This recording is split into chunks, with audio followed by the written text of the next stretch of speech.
Got a lot of attention in the racing world for doing something that hadn't happened in the more than 60 years, 60-year history of the Knoxville Speedway. McKenna Haase was the first woman to win a sprint car event there, and this month she attended NASCAR's Drive for Diversity Combine.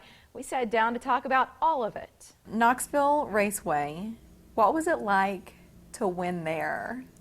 It was amazing. I think my win this year was my third win at Knoxville, and I think it's arguably probably the happiest I've ever been after a win, just because the first one was almost like overwhelming and more of a relief in a sense because I'd always wanted to win there. But the third one was probably the most exciting because I came from so far back and it was just a really fun race and just the celebration was awesome. So the role of sponsors and fans for you at this point in your career, 19 years old, so still pretty new at this, but how do you sum up what they mean to you right now?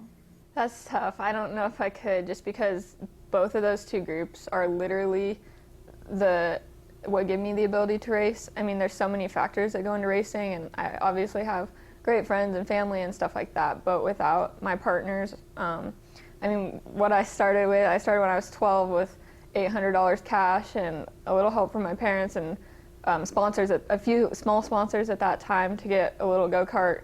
And then I built a marketing program from the time I was 12 till now when I'm 19. We now have 25 marketing partners, 5 primaries, and all phenomenal companies. And so that's amazing. It's amazing to get to work with CEOs and marketing directors when you're 18, 19 years old. That's awesome to get to do. And the fans are incredible, especially at Knoxville.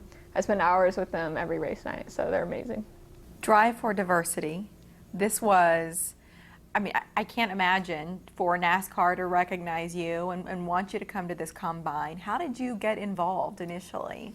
Well, I found out about this program quite a few years ago, actually, when I was kind of initially getting started in racing. And it was kind of one of those things where, I mean, I'm a dirt racer, so asphalt, it was something that I kind of kept on my radar, but, you know, I really wanted to be successful on dirt first, kind of before I tried anything else, if I tried anything else. And then they actually came to me last year, and so it was just kind of ironic that I kind of been following this, and then all of a sudden they came to me. And I still actually didn't do it last year. I didn't apply last year. And something changed my mind this year. I really felt just instinctively like I should apply. You just got home not long ago. What did you learn looking back? I mean, you're not looking back too far yet, but you've got a little bit of space since the experience. What did you learn? I learned so much. So much. I learned a lot driving, obviously.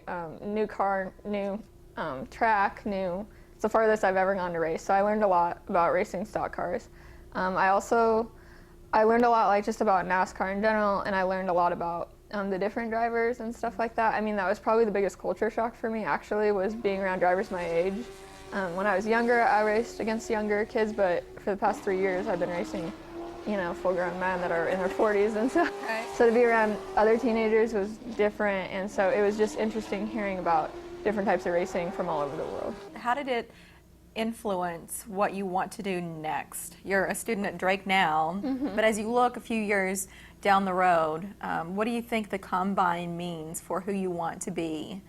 Yeah, I think the timing was probably really good in my life, just because, like I said, I knew about it and stuff, but the fact that I just now decided to kind of try to get into that area, for me, it kind of means, I mean, I'm on track to graduate in 3 years. This is my second.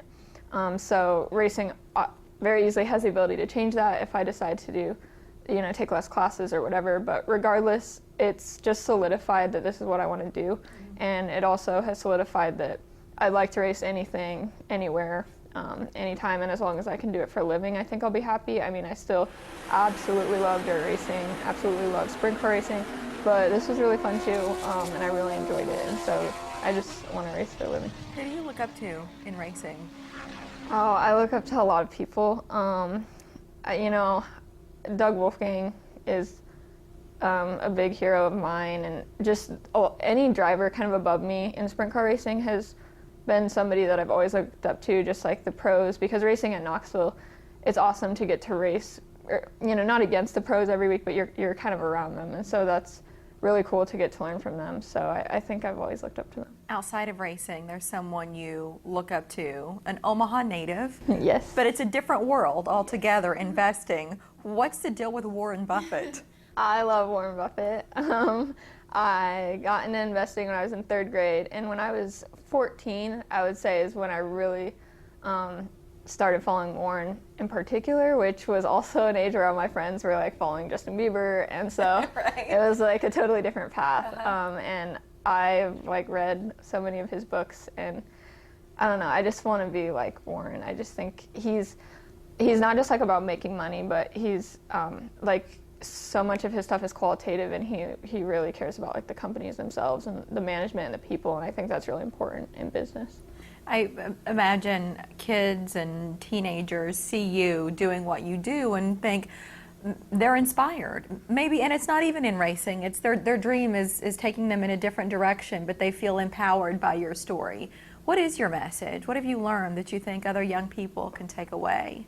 Well, typically what I try to share with younger people is purpose. I always talk a lot about purpose in life, just because being a college student, I'm constantly asked by other college students, like, you found this purpose in life, like, how can I find mine?